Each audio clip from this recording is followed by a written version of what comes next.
국민 여러분 안녕하십니까? 창조한국당 대표 한면입니다. 급변하는 시대적 상황에서 나름대로 아름다운 꿈을 꾸시면서 펼치시기에 무척 어려운 시기이시죠. 한국 사회는 민주화와 선진화로 이행하는 과정에서 지금은 기로에 서 있습니다. 제1, 2 정치가 행해졌지만 이제야말로 새로운 사회를 펼치기 위한 제3 정치가 필요하다고 여겨져서 이제부터 그 이야기 마당을 펼치도록 하겠습니다.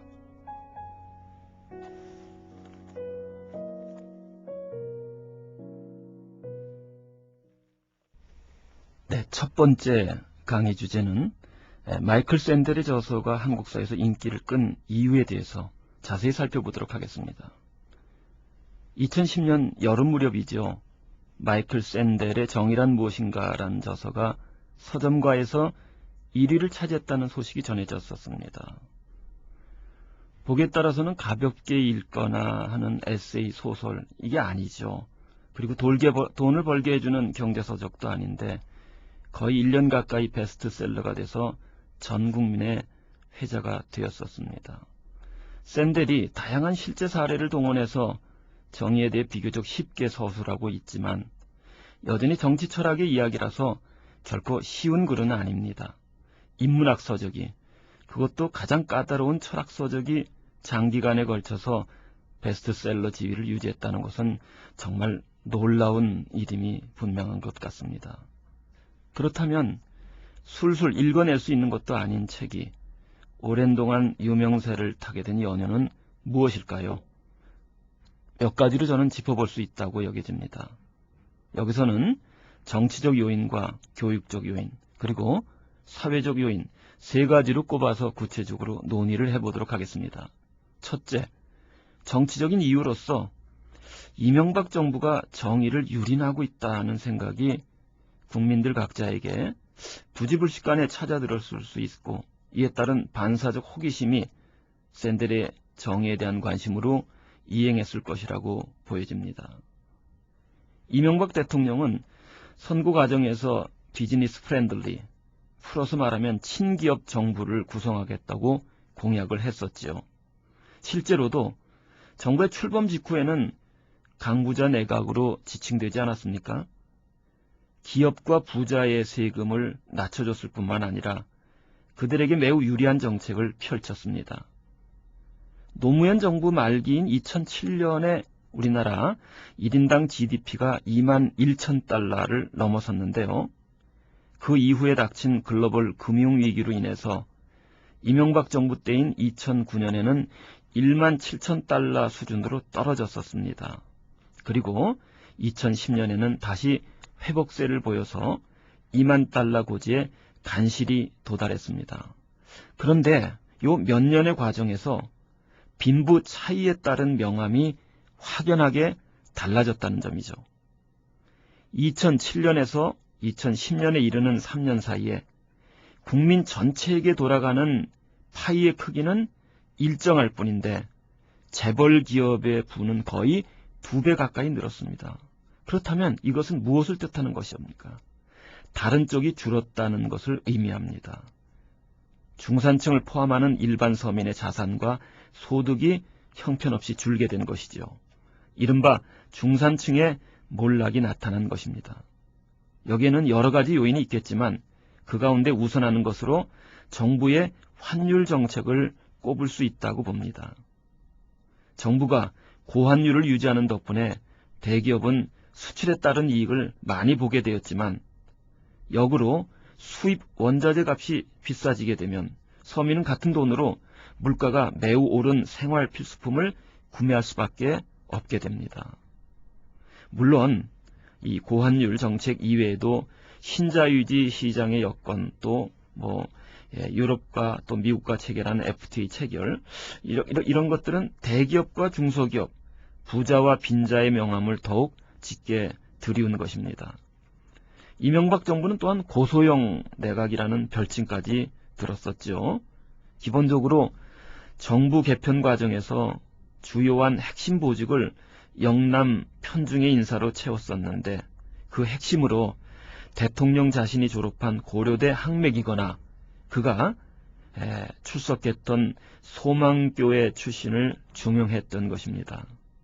그렇다면 부자와 재벌의 편을 들어주는 정책과 사적 인연을 맺은 특정 학맥 그리고 그런 집단 출신을 정부 요직으로 발탁한다는 것이 정의로운 것인지 따져볼 수 있습니다. 한마디로 그것은 정의에 반하는 것입니다. 정의는 도덕의 일부로서 사회적 성격을 띱니다. 일반 도덕의 경우에는 개인이 그것을 지키지 못했을 경우 먼저 양심의 가책을 느끼게 됩니다. 예를 들자면 내가 주머니 속에 갖고 있는 내 지갑이 그렇게 얇지는 않은데 길거리에서 거린의 동량을 외면하고 그냥 지나쳤다면 다소 착잡한 심정 상태에 놓이게 됩니다. 자선이라는 도덕적 덕목을 실천하지 않았을 경우 마음의 짐을 잠시 지게 될 뿐이죠. 그러나 정의는 다른 도덕적인 덕목과 그 성격이 판이하게 다릅니다. 사회가 정의를 지키지 못하면 그것은 사회적 집단 누군가에게 현실적인 피해를 입히게 된다는 점에서 차이가 있습니다. 예를 들자면 10사람이 서로 다르지만 협력적 역할을 수행해서 100이라는 크기의 생산물을 획득했는데 그릇된 분배 제도의 탓으로 인해서 2사람이 몫의 80을 차지하고 나머지 8사람이 20을 물질적으로 취해서 생활을 이어가야 한다면 이건 매우 부당한 것임에 틀림이 없습니다. 현실에서 이와 같은 일이 가끔, 아니 좀 더 자주 벌어지고 있습니다. 영화 제작에 많은 사람의 노고가 투입되죠. 그런데 고소득을 올리는 자는 핵심 주연 배우와 제작자이고 그 이외에 조감독을 필두로 한 나머지 대다수는 기초생활에도 못 미치는 작은 수당만 받고 있다는 것이 우리 현실의 일각 아니겠습니까? 정의는 직접적인 사회적 특성을 띠는 것으로 분별하는 것이 주류의 학설입니다. 이에 근대의 철학자 데이비드 휴먼은 정의를 펼치기 위한 전제 조건을 2가지로 언급하고 있습니다. 하나는 사회적 산물이 구성원 모두의 요구를 충족시키기에는 부족한 상태이고 다른 하나는 사회 구성원 대다수가 자신의 경우에는 좋은 것을 많이 가지고 싶어 한다는 점에서 제한적 이타심, 즉 일정한 이기심을 갖고 있을 때입니다. 이런 2가지 조건에서 사회적 자산과 혜택, 부담이 공정하게 분배되도록 하는 것을 정의로 보는 견해가 대두된 것입니다. 정의가 무엇인지 파악하기 위해서 대학의 현장으로 무대를 옮겨가서 살펴보도록 하시죠. 대학생 100명이 정치 철학에 대한 강좌를 선택해서 공부한다고 해보죠. 100명의 학생이 수업에 임하는 태도와 방식, 열정의 내용에 차이가 있을 겁니다.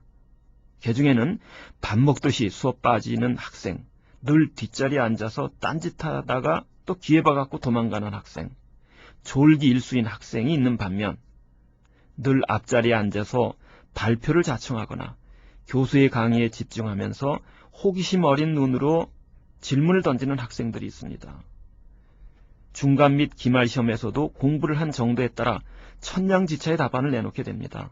어찌되었든 강좌의 담당 교수는 수업을 끝내면서 평가에 따라서 학점을 부과하게 됩니다. 이때 학생들에게 한번 물어보죠. 너는 어떤 학점을 원하느냐고. 100명이면 100명 전부 최고 학점인 A를 원합니다. 그래서 원하는 대로 모두에게 A 학점을 주었다고 하죠. 이것이 학기를 거듭하면서 몇 년째 계속되었다고 해보죠. 어떻게 되겠습니까? 연구의 전당인 대학에서 어떤 일이 벌어지겠습니까? 놀고 먹는 학생들로 넘쳐날 것입니다. 자신의 회사 특성에 맞는 인재를 뽑고자 하는 기업의 경우에도 대학의 학점 평가를 불신할 수밖에 없습니다. 그리고 채용에 어려움을 겪을 수밖에 없겠죠. 결국 학점 인플레와 그에 따른 혼란을 피하기 위해서 대학 당국은 학점 가이드라인을 정하게 됩니다. 절대평가에서 상대평가로 전환하게 되는 것이죠. 그래서 예를 들자면 A학점은 30% 이하로 한다. A학점과 B학점의 합계는 70% 이하로 한다. 그리고 반드시 C, D, F 학점은 30% 이상을 주어야 한다로 정하게 되었다고 하죠. 이제 상대평가로 변화된 여건에서 교수가 어떻게 할 것인가? 그 교수의 입장에서 보면 수강생 모두가 A학점 받기를 원하는데 교수가 부여할 최고 학점의 분량은 30%로 제한적인 상태에 직면하게 됩니다. 이때 비로소 학점 평가에서 흉이 제기한 정의의 문제가 대두하게 됩니다.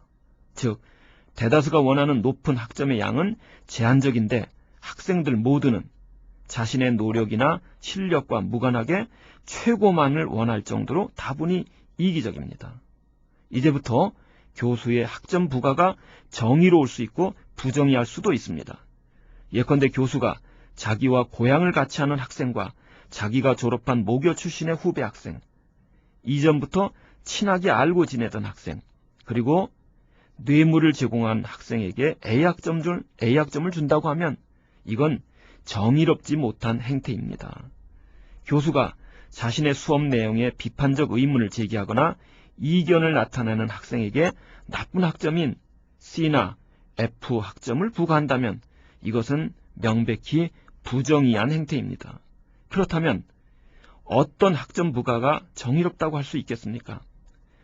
대다수 학생들이 판단할 때도 그래, 저 학생은 그동안 한 것에 비춰보면 A학점을 받는 것이 당연하고 또 저 학생은 그동안 모습에 비춰보면 D나 F학점을 받는 것이 마땅하다고 입을 모으는 합리적 지평이 있게 될 겁니다.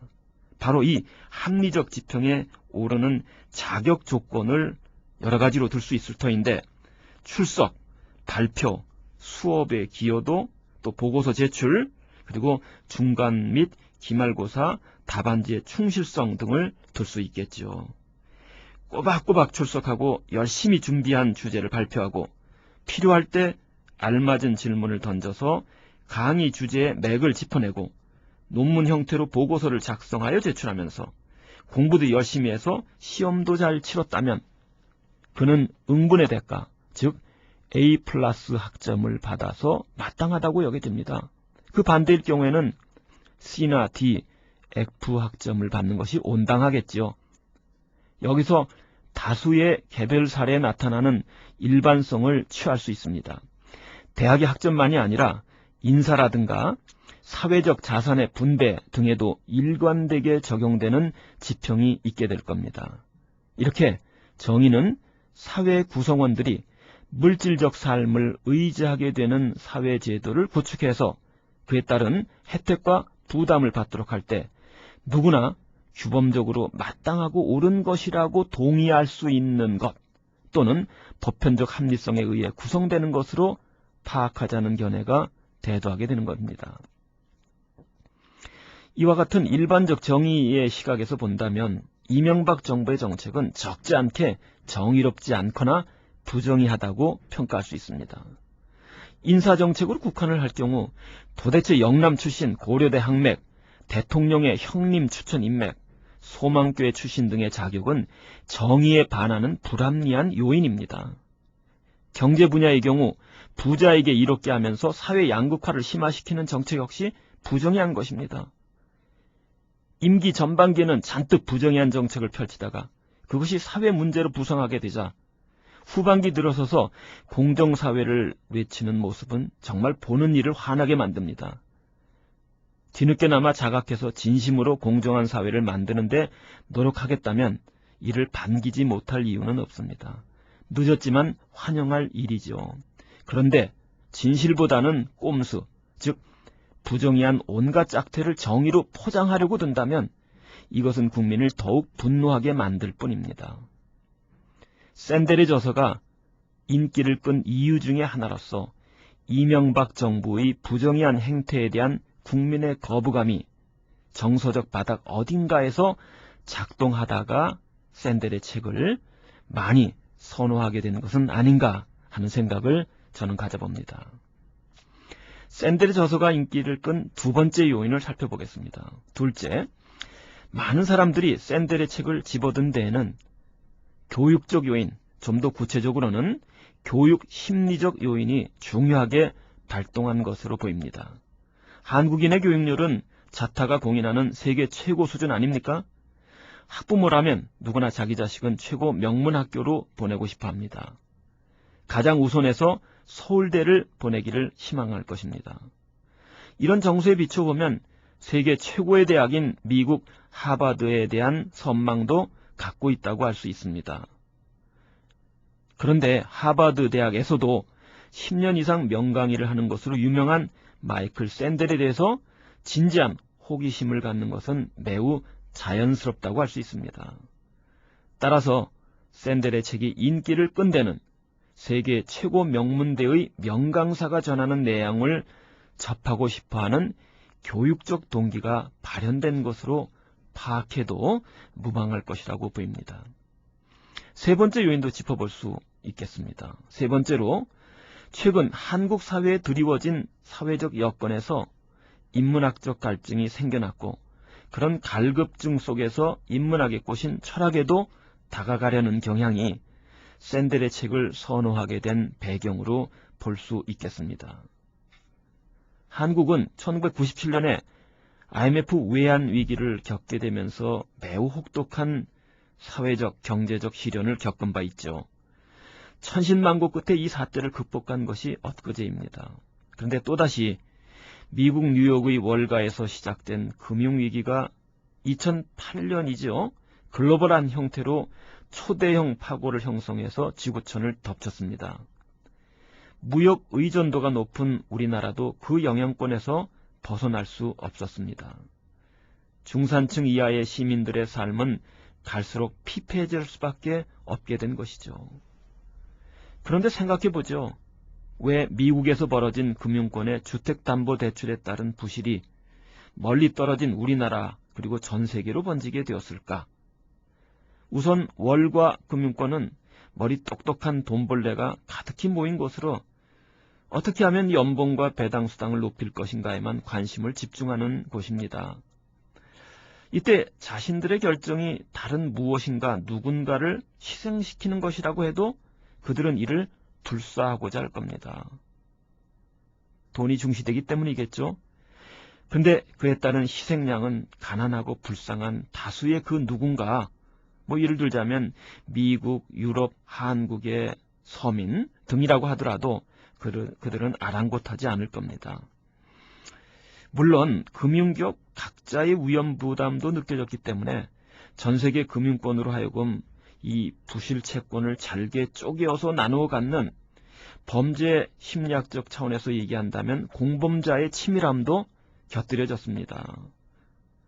대마불사의 형국이 조성되었고 이로써 그들은 배짱을 부리게 된 것입니다. 수면 위로 부상한 금융권 전체의 부실이 대공황으로 치닫게 되는 것을 막으려면 정부의 공적 자금이 투입될 수밖에 없습니다. 이때 경제적 구조조정을 단행해야 하는 까닭에 실직자가 늘어나면서 서민의 삶은 휘청거릴 수밖에 없게 됩니다. 금융위기 대처를 위해서 정부의 시장 개입이 이루어지면서 사회가 요동을 치게 될 때 과연 우리는 돈벌이가 우리 삶의 근원적 목표인가를 생각하게 되죠.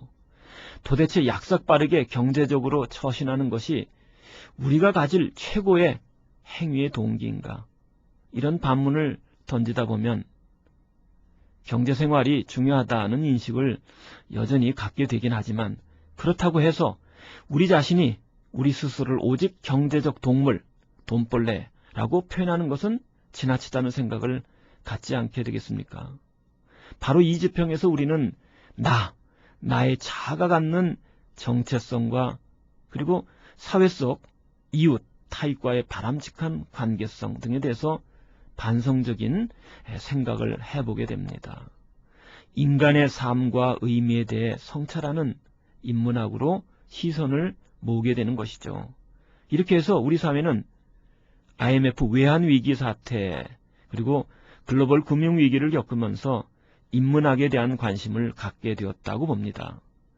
샌델의 저서에도 주목을 하게 되는 사회적 여건이 조성된 것이죠. 샌델의 저서에 시선을 보내게 되는 사회적 요인을 좀 더 구체화해서 분별할 수 있을 거라고 봅니다. 우리나라는 세계 최강국인 미국에 의해서 해방을 맞이했죠. 그러면서 대미 의존도를 점차 높여왔습니다. 세월의 흐름 속에 미국의 사회제도가 지속적으로 한국 사회에 도입이 되었습니다. 미국식의 제도, 식생활, 의식구조가 한국인에게 유입되기 시작한 것이죠. 그런데 독일을 비롯한 서부 또 북부 유럽과 달리 미국에서 보다 두드러진 개인주의적 자유주의 사조가 한국 사회에 들어와서 번지기 시작했습니다. 이 개인주의 그리고 자유주의 사조는 개인의 자유와 선택 그리고 독립성을 보장해준다는 큰 장점을 갖고 있긴 합니다. 그러나 사회에서 함께 살아가는 타인과의 내적인 연계성, 정서적인 친밀성 이런 것들은 절단하는 치명적인 단점 또한 갖고 있습니다. 개인주의적 자유주의는 경제적으로 시장주의를 지원합니다. 그런데 경제 지평에서 작동하는 시장주의의 탐욕이 모든 것에 스며들게 되면 그로 인한 피해는 급격히 증폭될 수밖에 없습니다. 시장의 탐욕이 경제적 지평을 넘어서서 학교로도 침투되고 심지어는 가정으로도 스며들었습니다. 사회 제도에 의해서 개인의 이기심은 더욱더 노골적으로 나타날 수밖에 없게 된 겁니다. 그 결과 우리가 더불어 살아가면서 구축해왔던 공동체의 아름다운 미덕 이런 것들이 커가기는커녕 오히려 들어설 자리조차 없이 비좁아지게 됩니다. 세상이 물질로 넘쳐나지만 사회적 삶은 갈수록 각박해져 갈 수밖에 없습니다.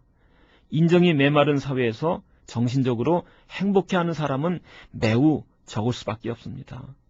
샌델은 바로 이런 미국 사회를 보면서 그 돌에 책임이 있다고 여겨지는 개인주의적 자유주의, 공리주의의 정의관을 비판적으로 성토하면서 그 대안으로 조심스럽게나마 공동체의 가치라든가 공동선의 정의를 설파하고 있는 겁니다. 정의란 무엇인가라는 그의 책에서요. 한국 사회가 미국의 제도로 옷을 갈아입는 정도만큼 샌델이 내세우는 바의 주장은 바로 우리 사회에게도 그만큼 해당된다고 볼 수 있습니다. 샌델의 책을 읽으면서 이 점을 느끼게 되었다면 여러분은 샌델의 메시지를 성공적으로 독해한 것이 될 겁니다.